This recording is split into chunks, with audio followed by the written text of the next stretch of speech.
all come to this happy place, welcome.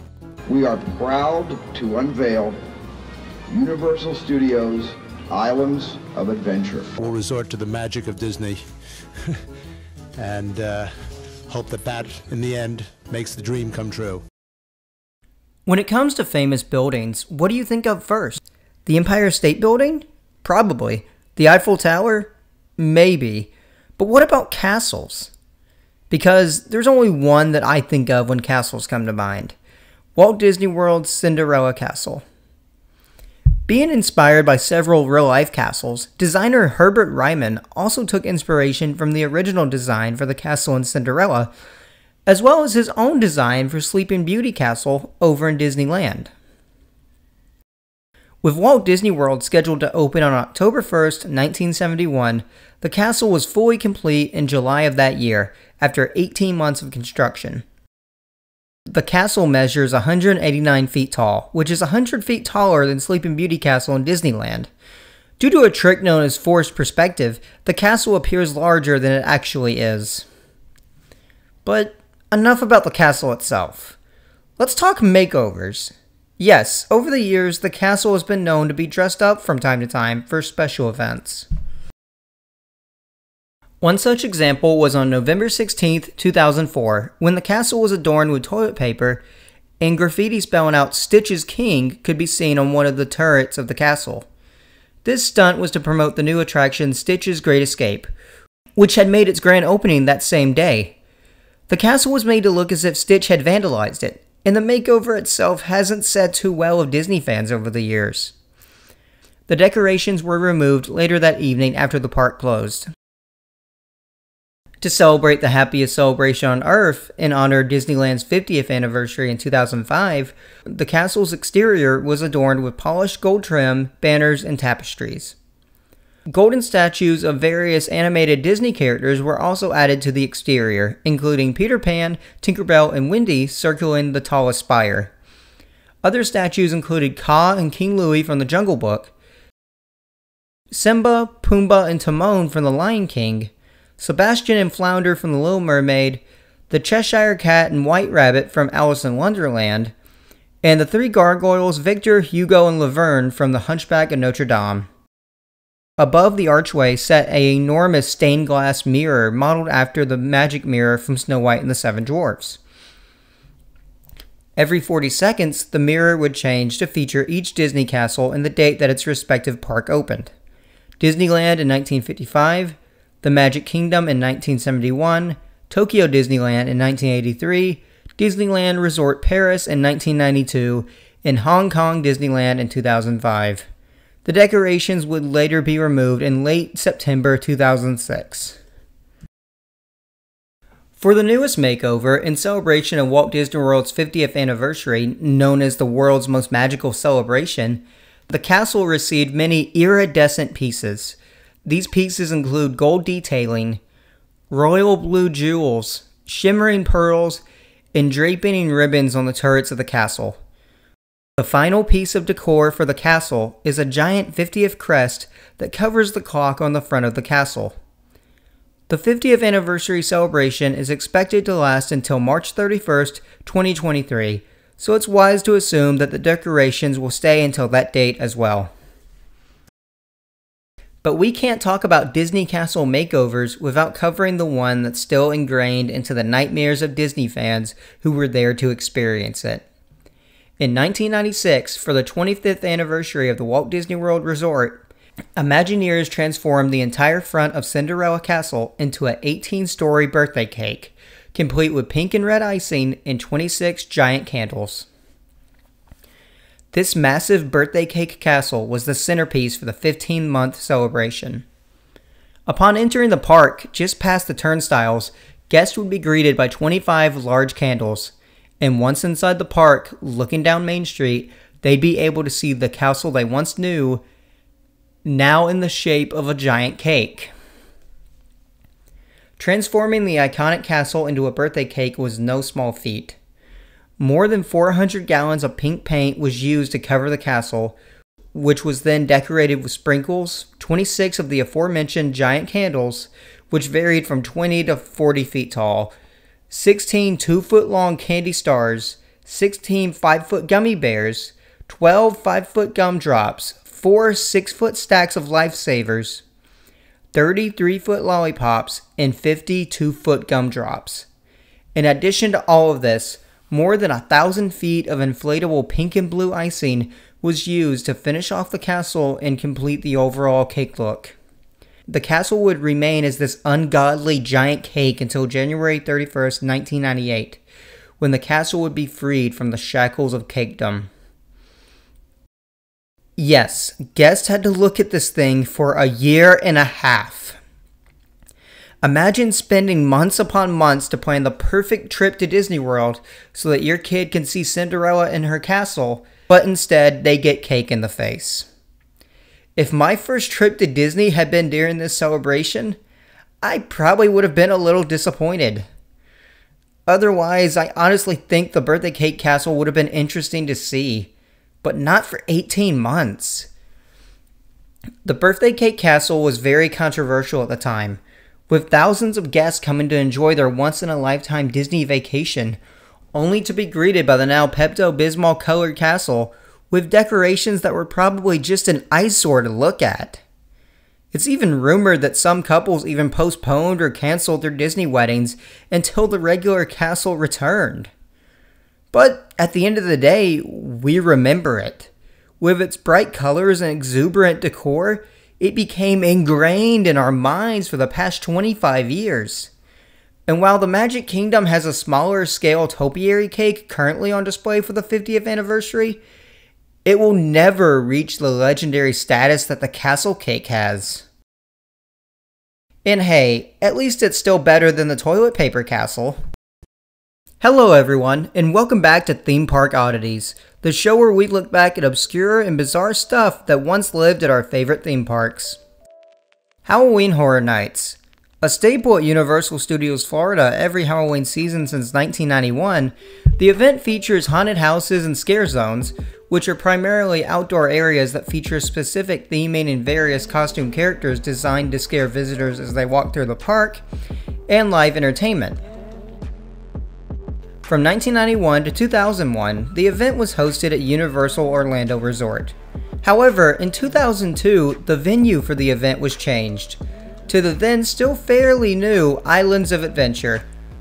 The second park opened at Universal Studios Florida in May of 1999 was home to the more fantastical side of the resort. A place where myths and legends, timeless childhood icons, and superheroes could call home. But for a brief period in 2002, for Halloween Horror Nights 12, Islands of Adventure would be transformed into Islands of Fear, which would turn each section of the park into various scare zones for the guests visiting. Port of Entry, the first section in the park right after the ticket booths, was turned into the Port of Evil, where guests would see a screen with an image of the caretaker, the icon for that year's event, telling them about the mysteries that lurked in each land. There would also be ghouls wearing Victorian-era clothing wandering the area. Toon Lagoon, home to such beloved cartoon characters such as Popeye and Dudley Do-Right, was transformed into Treeks and Foons. The land featured distorted scare actors playing pranks on guests by holding props like whoopee cushions and water-spurting flowers. Jurassic Park would let its gates down as the power ran out and became JP Extinction. Roaming the streets in this area would be mutated Dino Men, who would be part dinosaur and part human, as part of experiments done by the mad scientist Dr. Burton. The Lost Continent was transformed into the Island of Evil Souls, as the villainous Nightmare ruled over a kingdom with his army of evil mythical creatures such as orcs and centaurs. Seuss Landing was transformed into Booville, with the Who staying locked in their homes to avoid the Grinch. Nothing scary was located in this section, with the land consisting of just fog and eerie music. Finally, we come to the final and scariest scare zone featured at Halloween Horror Nights 12, Marvel Superhero Island. Usually home to the world's greatest heroes, the land was turned into Island Under Siege. The storyline for the land? The superheroes have all been defeated, and now you, the guest, were trapped on the island with the evil minions of the most terrifying supervillain of them all, Carnage. After receiving power from the event's icon, the Caretaker, Carnage led the villains to destroy the heroes, and examples of this destruction could reportedly be found all over the area. Though unconfirmed, it's been reported through the years that Thor's hammer laid in a crater on the ground, the blood-stained shield of Captain America hung atop Doom Tower, Spider-Man's webbing had been sprayed everywhere, and Iron Man's helmet had been stolen by petty thieves. Villains like Crossbones, Mephisto, and Kraven the Hunter would roam the streets, along with bloody policemen, while Carnage himself kept watch in a nearby watchtower. A concept image taken from the Islands of Fear website also shows Deadpool alongside Carnage and Crossbones, though it's unknown if he ever appeared. Island Under Siege also had its own haunted house, located just behind Dr. Doom Freefall, entitled Maximum Carnage. The description for the house read as follows: venture into the labyrinth-like secret hideout of the malevolent Carnage, an insane criminal with incredible alien powers who's bent on mindless destruction. Very few pictures or video of the house have surfaced over the years, but various description from those who were there helps shed some light on this gruesome night for our heroes. The house was essentially a haunted maze, with villains such as Zorn, Scream, and Mephisto appearing throughout the house attempting to slaughter guests. One room featured lasers pointing at guests, representing the supervillains using them as target practice. A scare actor behind a chain-link fence held a compressed air device that would make a loud noise. A revolving tunnel appeared with holes inside of it with light shining through. One room featured a waterfall behind a chain-link fence, and another featured a scare actor jumping out from the inside of a cage. The finale was a nuclear reactor, with flashing lights and loud sirens. A scare actor with a gas mask would jump out at guests, and another scare actor would appear above them. It also had green lights and barrels labeled gamma radiation. A scare actor would jump out from behind one of these barrels. He would occasionally hit the barrels with an object to make a loud noise. When guests exit the house, they enter a junkyard with many chain-link fences and a toll booth. A chainsaw-wielding scare actor jumps out at the end and attacks guests as they run out of the house.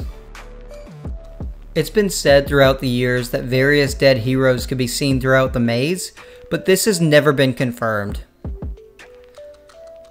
However, not all heroes would die in the typical manner, for the mind of once anti-hero the Punisher was warped beyond repair by event icon the Caretaker, leading him to fire a flamethrower at guests. Sounds pretty frightening, especially if you were a kid who was a Marvel Comics fan at the time, which is what caught Marvel's attention. They were reportedly furious that there was a place that people could go and see all of their beloved heroes dead and defeated. So they pulled the plug on allowing Universal to use their characters in any future Halloween Horror Nights, and as such, Marvel Superhero Island hasn't gotten the horrific makeover ever since.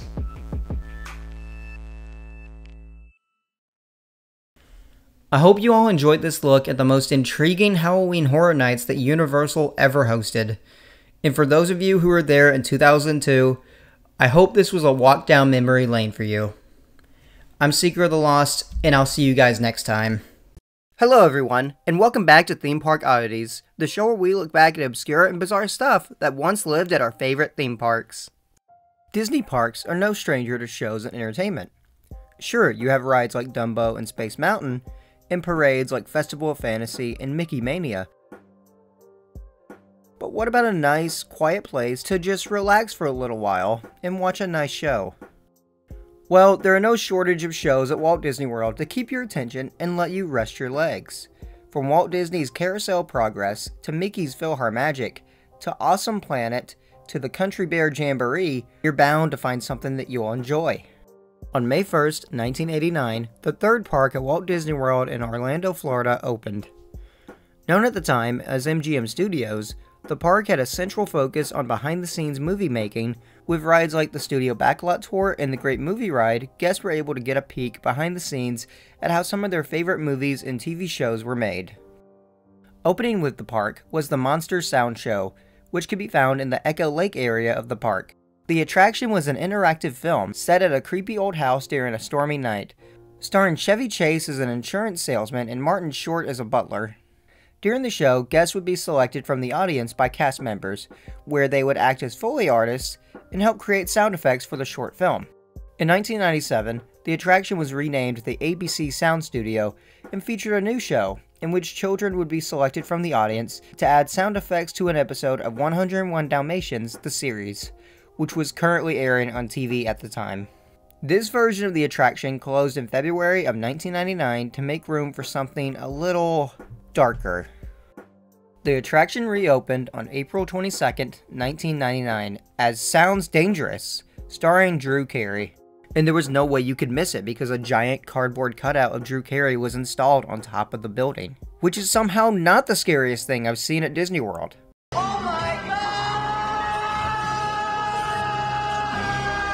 The attraction took place mostly in a pitch-black room, where the majority of the experience would be from audio that would come from headphones that were situated in between each seat in the theater. Walking into an ABC soundstage, guests are informed that they will be watching the making of a live detective show called Undercover Live. And after putting on the headphones laying beside them, are told by director Sharon Brooks, who appears on a video screen, that there is no script and that nothing in the show is rehearsed, and that anything could happen. We then cut to police detective Charlie Foster, played by Carey, as he infiltrates a snow globe company by posing as a guard, as he believes the snow globes are a front for a major smuggling operation. As Foster moves through the facility, we see someone carrying the Mona Lisa, which goes unnoticed by Foster.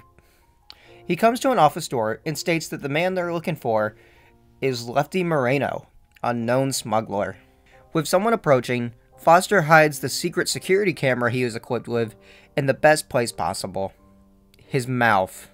Despite us being told that this camera is state-of-the-art, it quickly cuts to black after entering Charlie's mouth.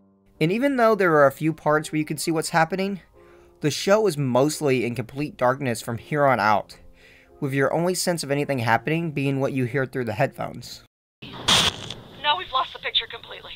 Wait, no. We're still getting audio. All right, Foster, we can hear everything you hear. Keep going.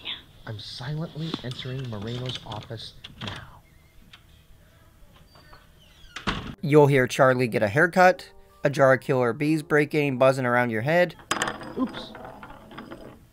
What was that? That would be the killer bees. All in the safety of complete and utter darkness. Through a series of wild situations, Charlie eventually winds up at a circus owned by someone named the Great Rinaldi. Charlie gets himself strapped to a spinning wheel and has knives thrown at him. Once the act is over, the Great Rinaldi himself confronts Charlie, who reveals that he knows the truth about Rinaldi, that he is, in fact, Lefty Moreno. Moreno informs Foster that he has saved his biggest knife for him. At that moment, though, an elephant comes to save the day. Rinaldi! Elephant! What? You've discovered our code word? No, behind you. It's a big elephant.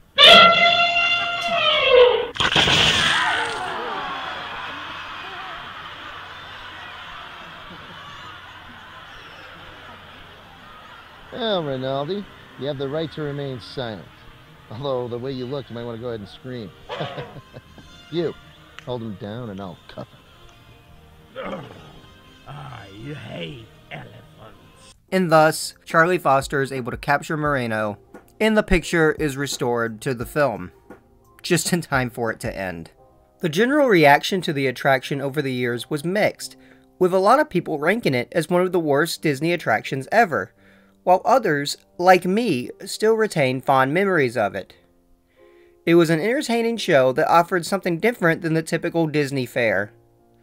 But in Hollywood studios today, the attraction wouldn't stand a chance against the likes of Galaxy's Edge, Toy Story Land, and for the first time in forever, a Frozen sing-along spectacular.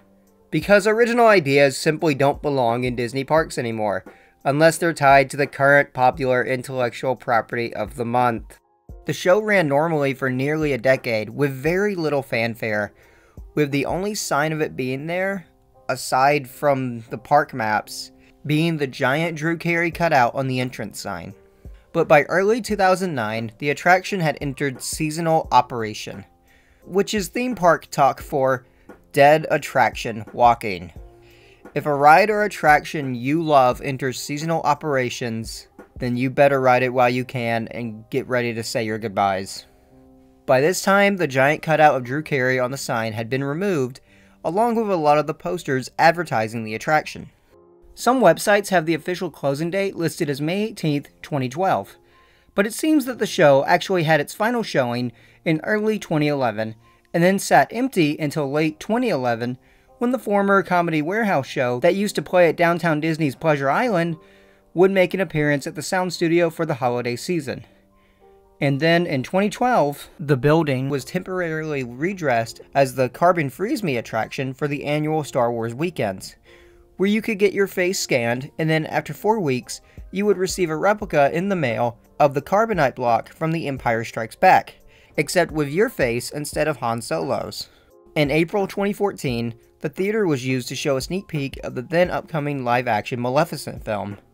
A few months later, in July, the theater showed a preview of Guardians of the Galaxy. From June to December 2015, as part of the Frozen Summer Fun event, the theater showed the short film Frozen Fever.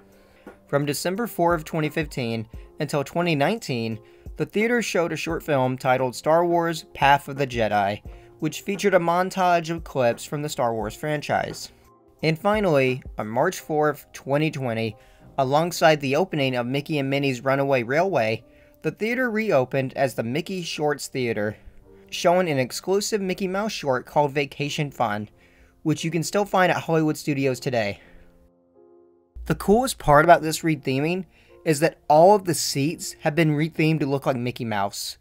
And if you're looking for something fun for the kids to do on your next trip, this short will definitely hold their attention and keep them entertained. And there's almost never a wait, so there's that. Sounds Dangerous was truly the odd one out when it comes to Disney World shows. And maybe that's why I liked it so much as a kid, much to the annoyance of my parents. It was something different from the typical Disney fare. It was refreshing. And who knows, maybe a show like this will one day rear its head. So thank you, Drew Carey, for taking us on this truly unforgettable experience. Hey everyone, Seeker here, and I hope you all enjoyed revisiting what I'm calling Season 0 of Theme Park Oddities.